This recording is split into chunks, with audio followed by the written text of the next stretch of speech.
इजरायलियों।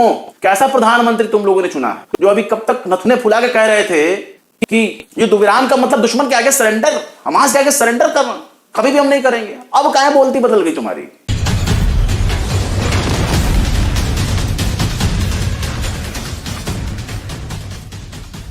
दोस्तों जय हिंद, मैं हूं शम्स तबरेज और आप देख रहे हैं टाइम्स मील। इजराइल और हमास के बीच जारी जंग का सूरत हाल बिल्कुल बदलता जा रहा है। इजराइल जितना सोच रहा था कमजोर हमास को, हमास उससे कहीं ज्यादा ताकतवर निकला।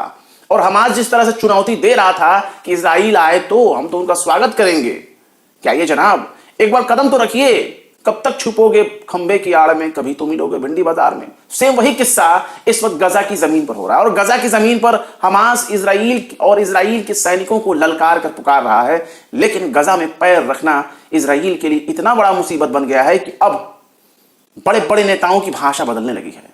अब तक 24 इजरायली सैनिक मारे गए हैं। आज ही 5-6 सैनिक जो है वो मारे जाने की उनकी खबर आई है, जो गजा में पैर रखने के बाद, जंग लड़ने के बाद हमास के लड़ाकों ने उनको मार गिराया। और ये जंग इस हद तक खतरनाक होती जा रही है कि इसका अंदाजा आप इसी बात से लगा सकते हैं कि हसन नसरुल्लाह का भी बयान सामने आ गया है। मैं इनके बारे में भी आपको तफसील से बताऊंगा, लेकिन पहले सुन लीजिए कि 24 सैनिकों के मारे जाने के बाद किस तरीके से ये जंग अब करवट बदल रहा है, किस करवट जाकर ऊंट बैठेगा, इसका अंदाजा इजराइल को बखूबी मालूम हो चुका है। और इजराइल ने अभी से अपने पैतरेबाजी दिखानी शुरू कर दी है।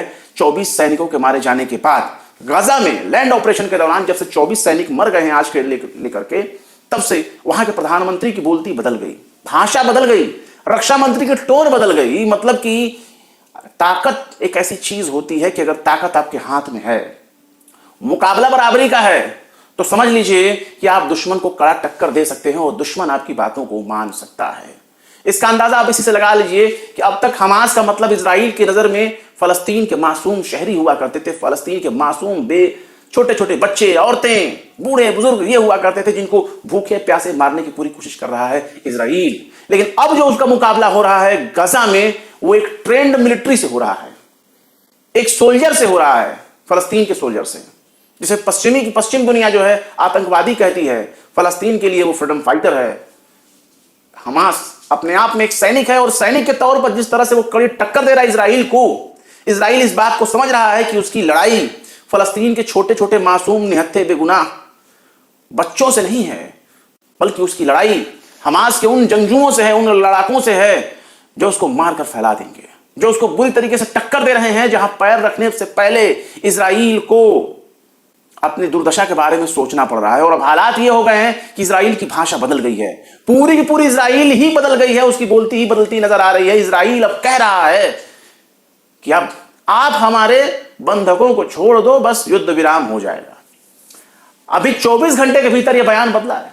इजराइल का बयान इतनी जल्दी से बदला है कि आप समझ सकते हैं कि 24 घंटे के अंदर पैतरेबाजी करना ही कोई इजराइल से सीखे। अभी 24 घंटे पहले वो कह रहा था कि युद्ध विराम का मतलब हमास के आगे सरेंडर।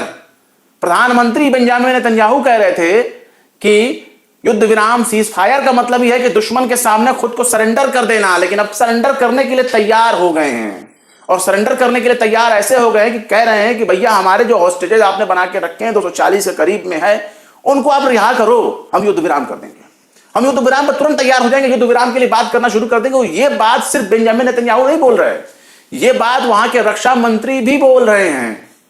इसका मतलब यह है कि मुकाबला बराबरी का है, टक्कर बराबरी का है, और हमास इनको बराबर का टक्कर दे रहा है। वरना इतनी जल्दी बोली भाषा बदलने वाली नहीं थी इजराइल की। और इजराइल ने जिस तरीके से अपनी भाषा 24 घंटे के अंदर बदली है, उसका अंदाजा आप इसी बात से लगा सकते हैं कि अब हिजबुल्लाह के बड़े नेताओं में शुमार, हिजबुल्लाह के सबसे बड़े मिलिट्री कमांडर, जिसको कहा जाए सुप्रीम लीडर हिजबुल्लाह के, उनका नाम है सैयद हसन नसरुल्लाह। और सैयद हसन नसरुल्लाह ने टेलीविजन पे अपना बयान टेलीकास्ट कराया है। वहां का लेबनान का एक टीवी नेटवर्क है, टीवी चैनल है, जिसका नाम है अल मनार। और अल मन्नार ने हिजबुल्लाह के बयानों को टेलीकास्ट किया है। और जब टेलीकास्ट किया तो दुनिया भर में उनको देखने के लिए लाइव लोग मौजूद थे। बड़े बड़े होर्डिंग, बड़े बड़े बैनर लगाए गए थे, बड़े बड़े एलईडी लाइट लगाए गए थे सड़कों पर, रास्तों में, चौराहों पर, और जहां लोगों ने उनको पूरा का पूरा उनका स्पीच सुना, लेक्चर सुना, जिसमें ये बातें खुल करके सामने आ गई कि किस तरीके से हमास ने जो जंग लड़ी, उस जंग में किसका हाथ था। यानी अब तक जो कयास लगाए जा रहे थे कि हिजबुल्लाह और ईरान ने सपोर्ट करके जो है हमास को 7 तारीख का हमला करवाया, उसमें उन्होंने वजाहत पेश की है और कहा है कि 7 तारीख वाले हमले में हम नहीं थे, लेकिन अगले दिन से हम शामिल जरूर हो गए। यानी 7 तारीख का उनका कहने का मतलब यही है कि 7 तारीख का जो हमला हुआ वो फ्रेश तौर पर पैलेस्टीनियन था, यानी फलस्तीनी लोगों का वो हमला था जो गाजा में और फलस्तीन के मजलूमों को जिस तरह सताने काम कर रहा है, इजराइल अपने जेलों में भर रहा है, उनको मार दे रहा है। अब सोच कर देखिए कि अब तक इजराइल की किसको अपना दुश्मन मान रहा था। अब तक वो जंग मान रहा था छोटे छोटे मासूम बच्चों को, औरतों को, लेकिन जब उसने गजा में पांव रखा तब उसका सामना हुआ हमास से। अब तक तो बड़ी बड़ी बिल्डिंगें हमास के नाम पर उड़ा दिया करता था, लेकिन अब उसका मुकाबला हमास से हो रहा है और सीधी टक्कर हमास दे रहा है उनको। और जो सीधी टक्कर दे रहा है, ये बात साबित करता है कि हमास कितना ताकतवर है। 7 तारीख घटना ने तो पहले ही यह साबित कर दिया है कि इजराइल नाम का जो बहुत बड़ा गुब्बारा है उसमें सिर्फ हवा भरा था, गैस भी नहीं था। और उस गुब्बारे में जब छेद किया हमास ने तो पता चला कि इजराइल कितना बड़ा सुपर पावर है, कितना बड़ा वो खुफिया एजेंसियां उसके पास हैं, कितने बड़े उसके पास मिलिट्री फोर्सेस हैं और कितनी ताकतवर उसकी आईडीएफ है। इस बात का तमाम अंदाजा पूरी दुनिया को पता चल गया। उसके आयरन डोम की हकीकत भी पता चल गई। लेकिन जिस तरीके से इजराइल ने हमास को निशाना बनाने के बजाय, जमीन पर उतर कर एक्शन लेने के बजाय अब भी लगातार फलस्तीनियों के ऊपर हमला कर रहा है, आम लोगों का हमला कर रहा है, ये उस बात को साबित करता है कि इजराइल की असल मंशा क्या है। लेकिन इजराइल अब बुरी तरीके से फंस चुका है, करे तो करे क्या, क्योंकि उसे अपने देश के लोगों को जवाब देना पड़ रहा है कि जो मिलिट्री फोर्सेस, जो आईडीएफ जिसकी तारीफ कर करके दुनिया में इतना हवा भरा गया था, गुब्बारे फुला फुला कर हवा भरा गया था, वो फुस कैसे हो गया। अब तक तो यह माना जाता है कि मोसाद उनके पास बहुत बड़ा सुपर पावर है, जो किसी भी जंग को, किसी भी वाक्य को इंटरसेप्ट कर लेता है, पता लगा लेता है, दुश्मन को मार गिराता है। लेकिन अभी तक हमास को कोई ऐसा बहुत बड़ा नुकसान नहीं पहुंचा है जिसको माना जाए कि इजराइल की बहुत बड़ी कोई कामयाबी है। क्योंकि इजराइल जिस तरीके से हमास के खिलाफ गजा की जमीन पर उतरकर उनसे लड़ने की कोशिश कर रहा है, इजराइल के जंगजुओं को, इजराइल के लड़ाकों को, इजराइल के सोल्जर्स को हमास दौड़ा रहा है और दौड़ा दौड़ा कर उनके बंग, जो उनके बख्तरबंद गाड़ियां हैं उनको उड़ा रहा है, जो उनका टैंकर है उनको तबाह कर रहा है, जो उनको सैनिक है उनको पकड़ ले रहा है। सोचिए हालात जंग में दुश्मन कितना ताकतवर है, कितना मजबूत है, दोनों पक्ष के लोग कितने ताकतवर हैं, इसका अंदाजा तभी लग रहा है जब दुश्मन जमीन पर उतर कर लड़ रहा है। अब तक तो हवाई हमले कर रहा था, लेकिन जब से उसने पांव रखना शुरू किया तब से उसके पांव उखड़ने शुरू हो गए हैं और अब तक 24 से ज्यादा उसके सैनिक मारे जा चुके हैं गजा में पांव रखने के बाद। इजराइल बहुत ही शर्माते, बहुत ही शर्माने लजाने के बाद, शर्म खाने के बाद उसने एक्सेप्ट करना शुरू कर दिया है कि उसके सैनिक मारे जा रहे हैं। और वहां की रक्षा मंत्री के बोलती बंद हो जाती है, बोलती भाषा बदलने लगी है, प्रधानमंत्री की भाषा बदलने लगी है। वो कह रहे हैं कि जब तक बंधकों को वापस नहीं किया जाएगा तब तक युद्ध विराम नहीं होगा। भैया अभी कल तक तुम लोग कह रहे थे यार इजराइलियों, कैसा प्रधानमंत्री तुम लोगों ने चुना जो अभी कब तक नथुने फुला के कह रहे थे कि युद्ध विराम का मतलब दुश्मन के आगे सरेंडर, हमास के आगे सरेंडर करना, कभी भी हम नहीं करेंगे। अब क्या बोलती बदल गई तुम्हारी। बेंजामिन नेतन्याहू की भाषा बदल गई, उनके रक्षा मंत्री की बोलती बदल गई, कह रहे हैं बस हमारे जो हॉस्टेजेस बनाए गए उनको छोड़ो, हम जंग सब खत्म करेंगे, युद्ध विराम तुरंत कर देंगे। ऐसा क्यों? 24 घंटे के अंदर, और वो भी तब जब जंग शुरू होने के बाद तीसरी बार अमेरिकी जो विदेश मंत्री हैं एंटनी ब्लिंकन, वो इस वक्त इजराइल में गए हुए हैं, तीसरी दफा गए हैं। और जब वो तीसरी दफा गए हैं तो अंदाजा यही लगाया जा रहा है कि खूब समझाया हुआ कि भैया ज्यादा पंगा ना लो। जमीनी हमले में तो अमेरिका की हिस्ट्री, अफगानिस्तान में हार गया, लेबनान में हार गया, और खुद इजराइल हार गया,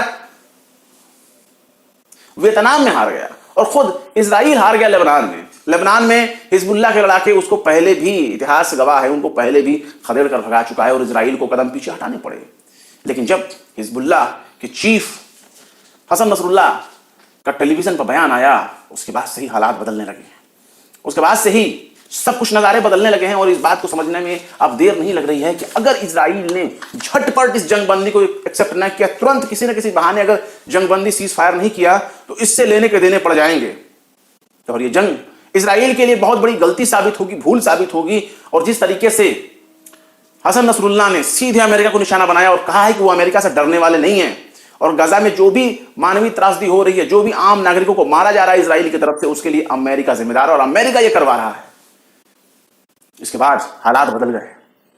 जुमा के बाद हसन नसरुल्लाह का बयान आया, जुमा की नमाज के बाद, और उसके बाद तुरंत भाषा बदलने लगे इजरायली मिलिट्री फोर्स के कमांडर की, रक्षा मंत्री की भाषा बदलने लगी, प्रधानमंत्री के बयान बदलने लगे। अब कह रहे हैं भैया हमारे बंधुओं को रिहा करो, सीज फायर हो जाएगा, अब नहीं लड़ने, अब उनको मूंछों में ताव नहीं देने, अब इसे अंधेरे और उजाले के बीच का जंग नहीं बताना उनको, अब उनको अंधेरे उजाले के जंग बताने के लिए अब वो डायलॉग नहीं बचे। अब वो कह रहे हैं कि भैया हमारे बंधुओं को रिहा करो, जंग बंदी खत्म, तुरंत जंग बंदी हो जाएगा।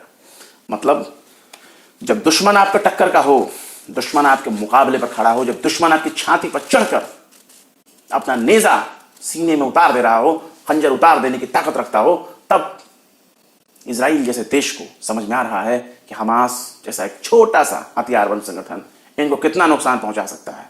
तमाम पश्चिमी देश, तमाम मिलिट्री फोर्सेस की ताकत जिस देश के सामने फेंक दी गई हो, जिस देश को थमा दी गई हो कि लड़ो, मारो, जितना मारना है मारो, तुम्हारे साथ हमारे हथियार हैं, तुम्हारे साथ हमारा पैसा है, डॉलर है, सब कुछ है, और लड़ो तो लड़ सको। वो आज कह रहा है कि हमारे बंधुओं को रिहा करो, जंग बंदी। यानी हमास इसको मारने की कसम खा रहे थे, ये नेतन्याहू कसम खा रहे थे भैया, कसम खा रहे थे। अब कसम सब खत्म, सब खत्म, सिर्फ एक नेता के सामने जाने की वजह से 24 सैनिक मारे गए इतनी जल्दी, इजराइल के हौसले पस्त हो गए। मैंने तो ऐसा पहले कभी नहीं देखा। फिलहाल क्या कहेंगे इस खबर के बारे में? नेतन्याहू की भाषा बदल गई, उनके रक्षा मंत्री की भाषा बदल गई। इन तमाम चीजों के बारे में क्या सोचते हैं, क्या समझते हैं आप? कमेंट बॉक्स में जरूर बताएं। फिर मिलते हैं किसी और वीडियो में एक नई खबर के साथ। शम्स तबरेज़ को दीजिए इजाजत। जय हिंद। तो देख लिया आपने हमारे इस वीडियो को। हमें उम्मीद है कि आपने हमारे वीडियो को लाइक किया होगा और दूसरों को भी शेयर किया होगा। अगर अभी तक आपने हमारे चैनल टाइम्स मेल को सब्सक्राइब नहीं किया है तो जल्दी से सब्सक्राइब कर दें और बेल आइकन भी प्रेस कर दें।